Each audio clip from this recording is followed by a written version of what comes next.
UFC жұлдызы әлемдік рейтингте көш бастап тұрған спортшы Шавкат Рахмоновтың жетістіктерін бәрі білсе де, жеке өмірі туралы ешкім бейхабар еді. Алайда жақында Рахмоновтың әйелі 4 баланың анасы Гүлайым Рахмонова мәлімдеме жасады. Оның айтуынша 10 жыл отасқан жары кенеттен неке шартын ұсынды.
Бірақ бір жыл бұрын бұл отбасының шаңырағы шайқала бастаған.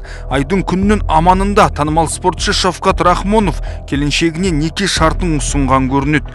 Бұл ақпаратты Гүлайымның өзі айтып берді. Наурыз айында демалысқа барып келдік, кейін сәуір айында ол маған брачный договор жазып бер деген әңгімелерді айта бастады. Шавкат па? Иә. Сіз не дедіңіз? Мен айтам, менде еш нәрсе жоқ қой деймін ғой. Мен басында күліп мән берген жоқпын. Онда да құлағым тыныш болсын, мейлі.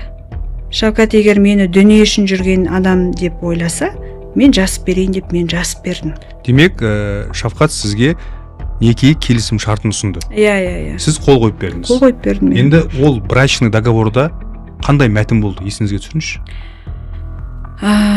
Кімнің атында не бар ажырасқан жағдайда, сол өзінің атында қалады деген нәрсе ғой. Менің атымда тек жаңа өзім жол апатына түскен көлік қана болды. Гүлайым күйеуінің ұсынысына үнсіз келіскенімен, сезімімізге сол сәттен бастап сызат түсті дейді. Онымен қоса арагідік қонаққа келетін қайын енесінің келініне деген қабағы өзгере бастаған көрінеді. Анасы менен өзінің әйелінің арасындағы дау. Түсініп тұрсыз ба? Ол мен енді үйдегі ұсақ түйек нәрселер, олар енді былай да түсінікті деп ойлаймын. Екі әйел келіспесе, ер адамға да ондай керек емес қой. Қазіргі қоғамда ер адам бәрібірден өзінің анасын таңдайды ғой. Өзінің анасын таңдады, таңдауы сол болды. Мен қарсылық білдірген жоқпын. Анасын тыңдап, әйелімен емес, анасының жаңағы таңдап анасымен қалатын еркектер көбінесе бұл осындай феминистік, матриархаттық тәрбиеде көрген, яғни менің ойымша, пайымдауымша дейді. Алайда Рахмоновтар отбасына ең үлкен соққы болған былтыр орын алған жол көлік апаты. Гүлайым Рахмонова үлкен жылдамдықпен жүйткіген көлікті басқара алмай жолдың жиегіне шығып кетеді. Салдарынан 2 адам жан тапсырады. Марқұмдардың бірі Гүлайымның туған әпкесі болса, екіншісі жақын құрбысы болған екен. Көлік жүргізушісіне қатысты іс 1 жылға жуық тергеліп, жақында сот шешімі белгілі болды. Толығырақ бейне сюжетте.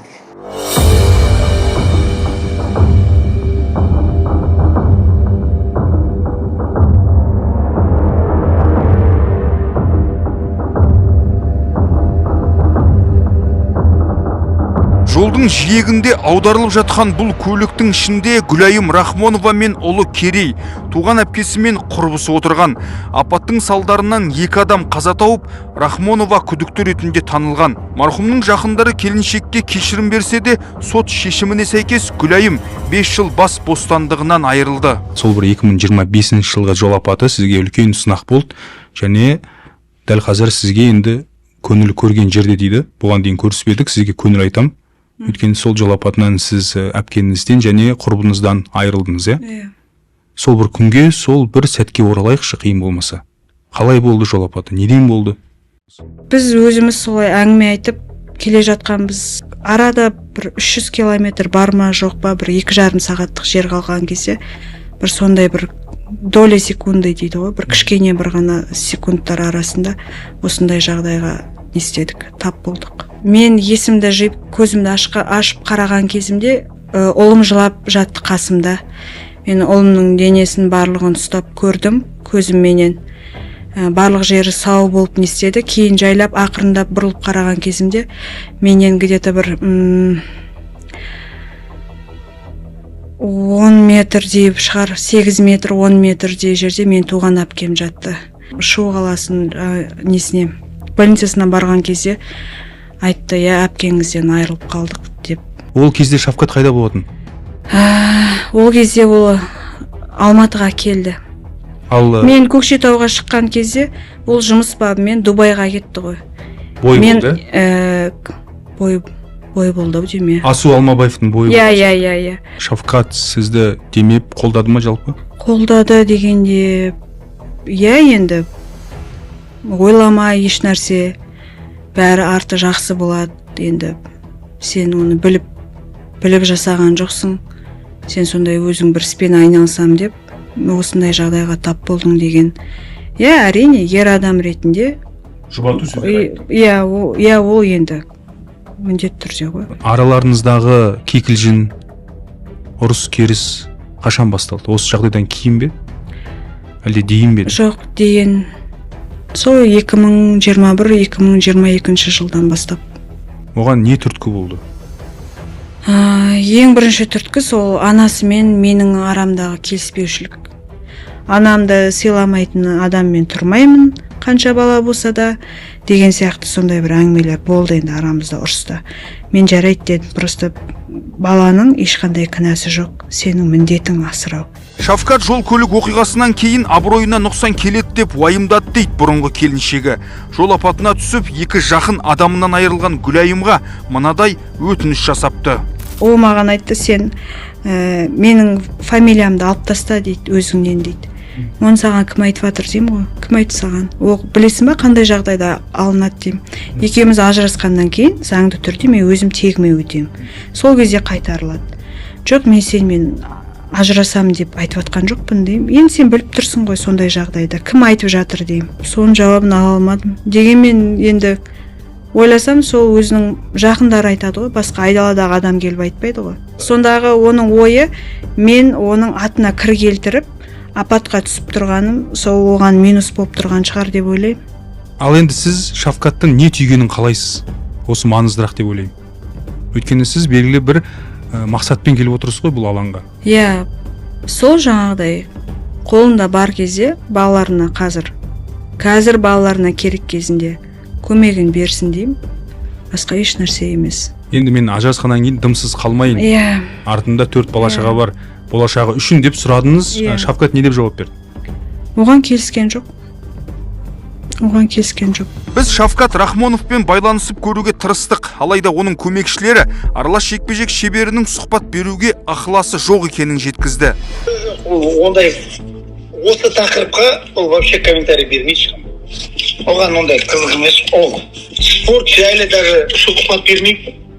Хабарласса да мен оны білем ғой, уже 10 жыл болды ғой, ондайға вообще жауап бермейді. Осылайша танымал спортшымен байланыс орнату мүмкін болмады. Ал оның 10 жыл отасқан жары, күйеуім әлі де ойланар деп ажырасуға асығудың қажеті жоқ деді. Сізге қоятын соңғы сұрағым, және осы сұрақпен сұхбатты қорытындылайық. Қазір осы сұхбатты Шавкат көріп отырған болса, не айтар едіңіз? Көріп шықсын, мүмкін ойланар. Бүгін емес, ертең емес, мүмкін болашақта бір мені түсініп қалар деген ой, басқа ешқандай еш нәрсе емес. Және біз сияқты ситуацияға түскен отбасылар, немесе қазір жаңағыдай ажырасу үстінде жүрген, бір-бірін түсіне алмай жүрген отбасылар болса, көбірек бір-бірлеріңізбен сөйлесіп, дүниені емес бірінші, отбасыны бірінші орынға қойып, кішкене түсіністікпен қараңыздар дегім келеді. Жастар арасында жұлдызы жанып, көрермен көз айымына айналған Баян Сұлудың композиторға қаламақысын бермеген рас па? Актер Асқар Жұмабек неге түрмеге отырып шықты? Жарнамадан кейін анықтаймыз. Баян Сұлу басында келген кезде ешқандай аты жоқ, ешқандай әні жоқ. Аға, мені хит қылсаң, бізге ешқандай да, маған ешқандай да ақшаның қажеті жоқ. Мені хит қылсаң болды деп келген қыз. Бүгінгі Қуат Әбіловтің маған жолдаған бейнежазбасында жалған ақпараттар таратылған. Ол жала жабу болып табылады.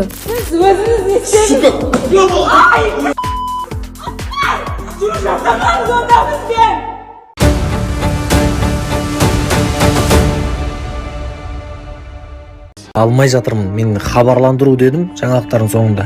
Бір сағат өтіп кетті, әлі ойланып отырмын, қалай жеткізем, не айтам деп. Енді кеше болған жағдайды айтып берейін мен. Осы парақшасы бар, сол жерде мен сөйлесіп отырам, пікір алмасып, жазған адамдарға жазып, бір жігіт жазып жүрген маған, Дінмұхаммед деген. Сонымен пікір алмасып жазып жүргенбіз, бір кезде кеше маған бір сурет жіберді, аға мен осындай баламын деп. Мен не істерімді білмей қалдым, не жазарымды білмей қалдым. Көмектесе аласыз ба деді. Ол жағдай енді білмеймін, өте ауыр, кәдімгідей қабылдадым мен, қатты қабылдадым, аяқ асты өйткені күтпедім мен осындай баламын деп кеп тұрғанда, жап-жас 16 жастағы бала. Бірден әрине көмектесемін дедім, қолымнан келгенше мен сенің Каспий голдыңды бәрін жібер салайын, енді сөйлей аласың ба деп едім. Сөйлей алады екен аздап, содан кейін видеозвонокқа шықтым, видеозвонокпен сөйлескенде жүрегім кәдімгідей патчасы шығып кетті ғой жүрегімнен. Сондықтан достар, 10 мың адам отырмыз, 10 мың адам бір қазаққа, бір қазақтың баласына тамшыдай болсын көмектесейікші. FIFA ойнап жүргендер бір күн FIFA ойнамай қояйық, суши жеп жүргендер бір күн суши жемей қояйық, ставка қойып жүргендер бір күн ставка қоймай қояйық. Жалпы бір күн бір нәрсені қысқартып, Димаштың еміне үлкен бір көмек жасап берейікші. Негізі садақа деген саған келе жатқан қауіптің бетін қайтарады екен. Саған келе жатқан жамандықты тоқтатады екен. Сондықтан да достар, Димашқа да өздеріңізге де бір үлкен жақсылық жасасаңыздар. Димаш Ақтауда тұрады, анасы бар, бір қарындасы бар, бір інісі бар. Анасы жұмыссыз, әкесі жоқ екен. Сондықтан достар, қазір мына YouTube'ты көріп отырсыздар, басқа жаққа ауысып кетпей, басқа жерді аралап кетпей, қолдан келгенше 1 минут қана уақыттарыңызды бөліп Димашқа көмектесейік. 1 минут қана уақыттарыңызды бөлесіздер, болды. Садақаның, сауаптың үлкен кішісі болмайды. Әркім қолынан келгенше көмек жасасаңыздар. Мына жерде Димаштың өзінің антиголды осыған жіберсеңіздер. Біз 10 мыңбыз деп мақтанғанымыздан ешқандай пайда жоқ, ешқандай қайыр жоқ шығар, бір қазаққа көмектесе алмасақ. Сондықтан да Димашқа көмектесейік. Қайта өтінбей қояйын, мен сіздерге сенемін, барлықтарыңыз жүректеріңізде жылу бар, жанашырлық бар.